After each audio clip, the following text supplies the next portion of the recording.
महत्वाकांक्षी बहू। आगे बढ़ने की चाह रखना कोई गलत बात नहीं है, लेकिन क्या हो जब महत्वाकांक्षा इतनी बढ़ जाए? बहू, ये नौकरी ही करती रहेगी या कुछ घर का काम भी करेगी? जब देखो बस अपने ऑफिस का काम करती रहती हो। मम्मी जी, आप नहीं जानती मैंने यहाँ तक पहुँचने के लिए कितनी मेहनत की है।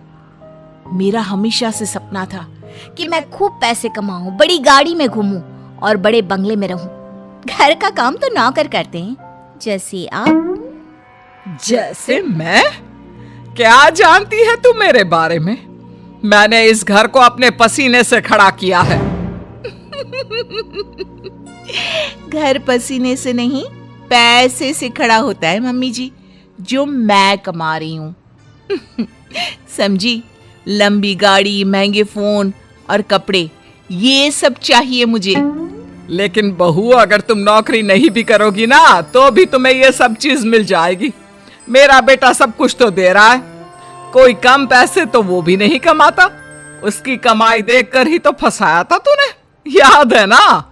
वरना उसके लिए संस्कारी रिश्तों की कमी नहीं थी। संस्कारी भी फेल है सरकारी वाली के पीछे।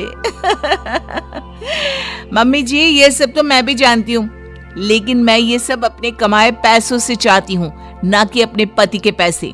और मैं भी ऑफिस जाना चाहती हूँ, काम करना चाहती हूँ। मैं भी चाहती हूँ कि लोग मेरे आगे पीछे मैम मैम करके घूमे और मैं उनको बॉस बनकर ऑर्डर दूं। You know, work like a man. Like a man? अरे लाइक अ मैन बनने के चक्कर में बहू वुमन भी ना रह जाओ। अरे क्यों बहू, मैं जानती हूं तू बहुत महत्वाकांक्षी है, लेकिन तू अपने सपनों के लिए अपने परिवार को भूल जाएगी क्या? और अगर आगे बढ़ने की इतनी ही चाह थी तो शादी क्यों की? बस कीजिए मम्मी जी, बहुत थक गई हूं मैं, मुझे आराम करना है। और मेरा खाना प्लीज मुझे मेरे कमरे में ही दे देना, मैं वहीं खाऊंगी। ये कहकर बहू चली जाती है अपने कमरे में। अगले दिन, मम्मी, टीचर ने आपको स्कूल में बुलाया है। मुझे? लेकिन क्यों, क्या हो गया? वक्त नहीं है मेरे पास। वैसे हुआ क्या है? फीस तो मैं समय से दे रही हूँ, और क्या चाहिए इन स्कूल वालों को? मम्मी, इस बार मेरे एग्जाम्स में नंबर कम आए तो मैम आपसे मिलना चाहती है। नंबर कम आए हैं तो और पैसे ले ले। क्या है ये, वक्त खराब करते रहते हैं। नंबर कम आए हैं? अरे तभी तो मैं तुझे बोलती रहती हूँ पढ़ ले, और तू है कि पूरा दिन बस वीडियो गेम। देख बहू, तेरे ध्यान न देने का नतीजा इसके नंबर कम आने लग गए हैं। मम्मी जी, कोई बात नहीं है, अभी वो बच्चा है और स्कूल टाइम में ऐसा होता रहता है, समझ जाएगा। वैसे भी हम लोग कमाकर इतना पैसा जमा कर देंगे कि ये बैठ कर खाएगा तो भी खत्म नहीं होगा। बहू, अगर तेरे यही तेवर रहे तो मुझे डर है कि कहीं गोलू तुम्हारे हाथ से ना निकल जाए। इसलिए घर पर ना सही बच्चों पर तो थोड़ा ध्यान दो। मम्मी जी, आप फिक्र मत कीजिए, मैं सब संभाल लूंगी। चलिए ऑफिस के लिए निकलती हूँ। हाथ से बच्चा निकले ना निकले, आप मुझे ऑफिस से जरूर निकलवा देंगी। मैं निकलवा दूंगी? अरे तेरी हरकतें, इसे तो कहना ही बेकार है। लगता है अब विक्रम ही इससे बात करेगा। सास बेटे को फोन करके सारी बात बता देती है। हाँ माँ, तू सही बोल रही है। आखिर हम काम तो मुन्ने के लिए ही कर रहे हैं। अगर वही ठीक नहीं निकला तो मैं बात करता हूँ उससे। शाम को बहू जब काम से घर लौटती है।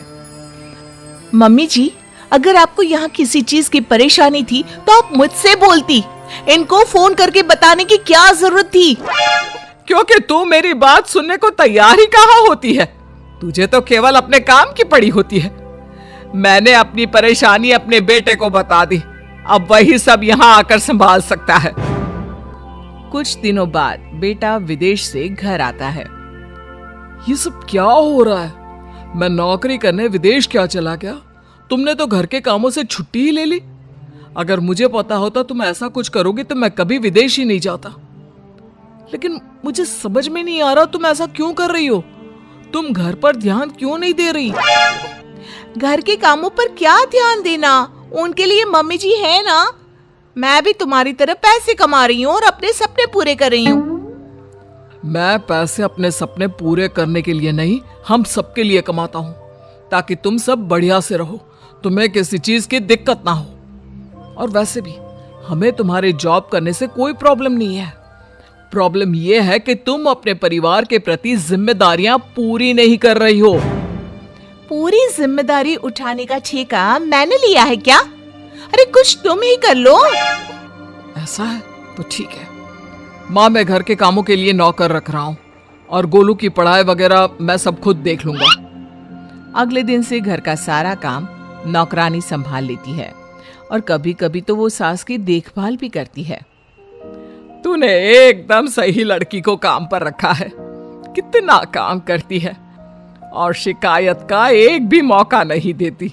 दिखने में भी कितनी सुंदर है। बेटा सच कहूं तो बहुएं ऐसी ही होनी चाहिए। माँ वैसे भी ये नौकरानी नहीं है, दरअसल ये मेरे ऑफिस में ही थी, लेकिन जब मैंने इसे अपने घर की प्रॉब्लम बताई तो मेरी मदद करने के लिए राजी हो गई। दूसरों के लिए सोचती भी कितना है।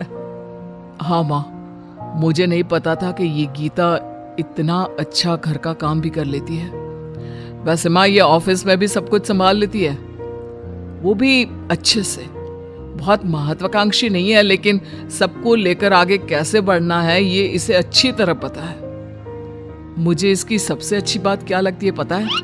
क्या बेटा? जब मैं घर पर नहीं होता तो ये आपका और गोलू का कितना अच्छा ध्यान रखती है। तभी घर में मेहमान आ जाते हैं। ओहो, ये लोग भी ना धर्मशाला समझकर रोज आ जाते हैं।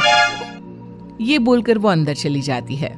अरे आइए आइए बेटा, जरा चाय पानी लेकर आना। तभी गीता सुंदर सी साड़ी में अच्छे से चाय पानी लाकर टेबल पर रख देती है। हाय रे, आपकी बहू सही रास्ते पर आ गई। नहीं तो हमेशा हवाई बनकर घूमती रहती थी। अरे नहीं नहीं, ये नौकरानी है हम लोगों के यहाँ। बेटे के ऑफिस में ही नौकरी करती है। वो क्या है ना, पैसों की जरूरत पड़ गई थी इसे तो पार्ट टाइम में। लेकिन कितना अच्छे से काम संभाल लिया है आपका। घर भी चमक रहा है और सब कितना अच्छा लग रहा है। तभी बहू आ जाती है। इसी काम का तो उसे पैसा मिलता है, तो उसे करना ही पड़ेगा ना। कितनी अच्छी लड़की है। काश मैं इसकी शादी तुझसे करवा पाती। मुझे एक अच्छी बहू मिल जाती और तुझे एक अच्छी बीवी। मम्मी जी, आप ये क्या बोल रही हैं? मैं तो बस वही बोल रही हूँ जो मेरे मन में आया। कुछ गलत कहा क्या? ये सुनकर बहू उठकर अंदर चली जाती है और सोचने लगती है। आज मम्मी जी ऐसा बोल रही हैं, कल को मम्मी जी ने ऐसा कुछ सच में कर दिया तो मेरा क्या होगा?